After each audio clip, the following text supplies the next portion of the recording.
yung gasoline station na gusto nang itayo ng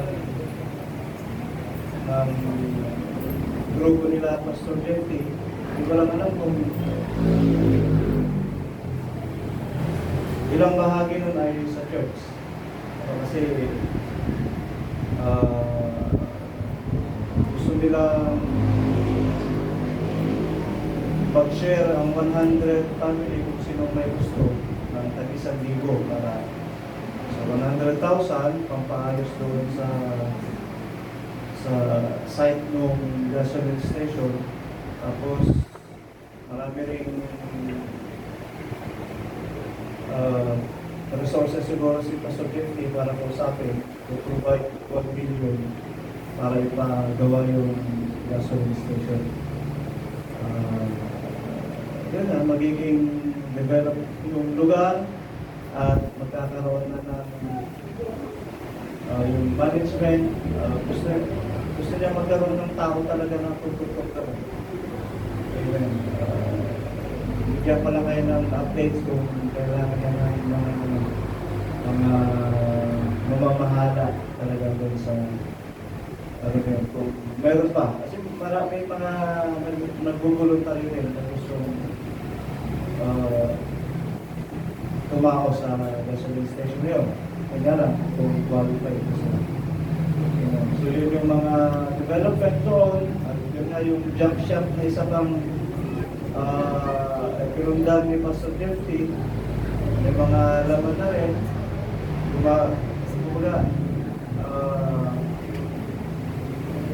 Umaano na rin.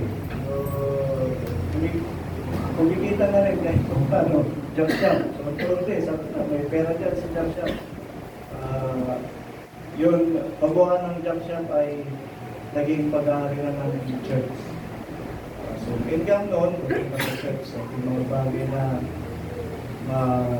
property noon ay sa church ang punta. So it will be distributed equally sa mga manggagawa, sa mga membro na nangangailangan tungkol sa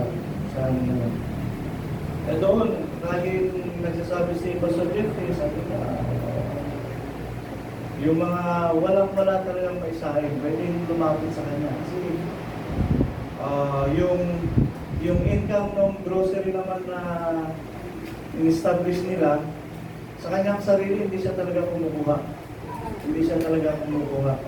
Ang ginagawa niya, iniipon niya, yung mga tumataho sa mga grocery, bibigyan niya sila ng sweldo siguro o budget para sa kanila. At yung income doon, wala, hindi siya kumukuha. Minsan nagkaroon kami ng workers meeting, bawat workers, binigyan niya ng pack of goods para may uwi, para sa pangangailangan ng mga workers. So, gano'n ang goal ni Pastor Jeffy. So, under his management, maging yung national fund na para sa kanya dapat, hindi niya ginagalaw. Talagang binubuhos niya para sa gawain. Binibigay niya para sa mga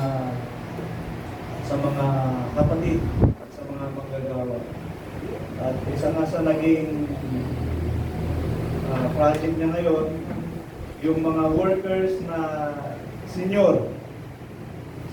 Sister Glo, senior na ba kayo? Workers? Kasama ba kayo sa workers? Kasama? Kasi iyapiran natin. Kasi sabi niya, bibigyan natin sila ng ngayon. Sabi niya, ngayon. Bibigyan natin sila ng 500 monthly. Mga workers lang. So, marami doon. Ilan din sila. Ito pa. Ha? Tignan natin.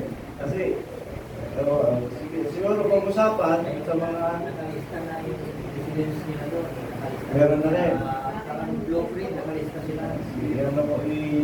Pag may mga meeting siguro sa mga susunod, patungkol sa mga ganyan, isama natin.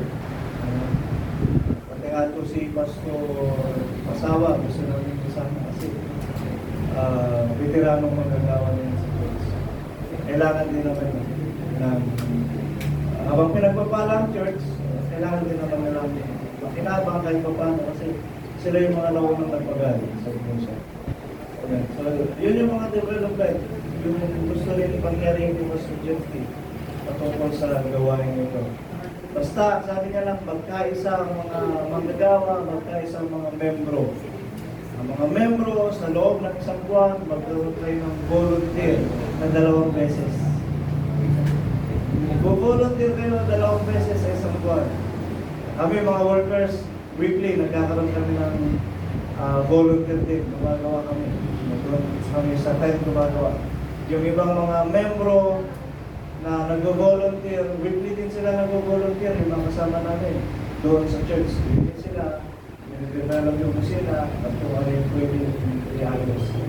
Kaya may kita mo, araw-araw may tao na naglilinis at nag-aayos ng mga bagay na ayusin doon sa church. Amen. Kaya tuloy ng Panginoon, sa panawagan ng pagkakaisa at volunteerism ay yung mga kapatiran ay nakikisa sa ganung gawain. Kaya tuloy ng Panginoon. Patutuwa pa mo mga kapatid. Amen. Ana. Praise the Lord. Kaya kung wala po kapatid, tayo po yung mag-handle na sa kahit na ako na sa pag-handle na ng araw.